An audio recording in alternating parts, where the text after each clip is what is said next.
রান্নাঘরে সবাইকে স্বাগত। আজকে আমি বানাবো কুমড়ো ভাপা। নিয়ে নিয়েছি কুমড়োটাকে আমি এখন কেটে নিচ্ছি।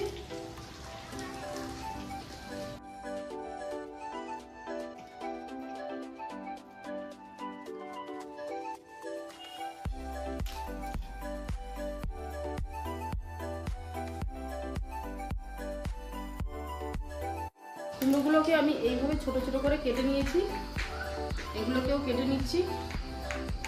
কুমড়োটাকে আমি এইভাবে ছোট ছোট করে কেটে নিয়েছি। এখন কুমড়োটাকে ধুয়ে নেব।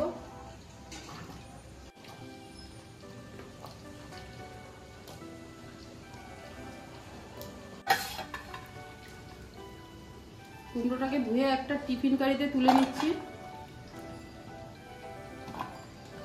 এখন আমি মশলাগুলো সব দিয়ে দিচ্ছি। প্রথমে দিয়ে দিচ্ছি হলুদ,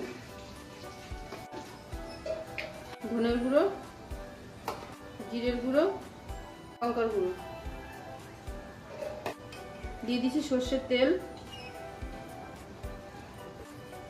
দিয়ে দিচ্ছি চিংড়ি মাছ। এখন আমি এটাকে মেখে নিচ্ছি।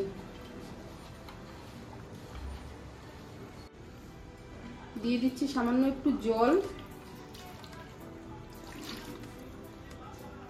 টিফিন কারিটা আটকে দিচ্ছি। একটা স্ট্যান্ড দিয়ে দিলাম, এর উপরে বাটিটাকে বসিয়ে দিলাম। এখন ঢাকনাটা দিয়ে আটকে দিচ্ছি। এটা আমি এখন 20 মিনিট রাখবো। 20 মিনিট রাখলে এটা হয়ে যাবে। কুমড়োটা হয়ে গেছে, আমি এখন এটাকে বন্ধ করে দিচ্ছি।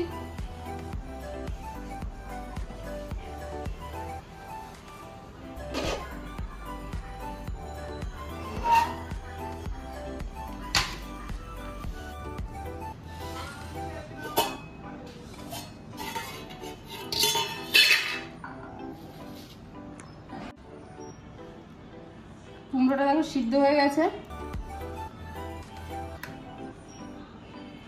আমার রান্নাটা যদি আপনাদের ভালো লাগে তাহলে সাবস্ক্রাইব করবেন আর বেশি বেশি করে শেয়ার করবেন। তাহলে দেখা হচ্ছে পরের ভিডিওতে।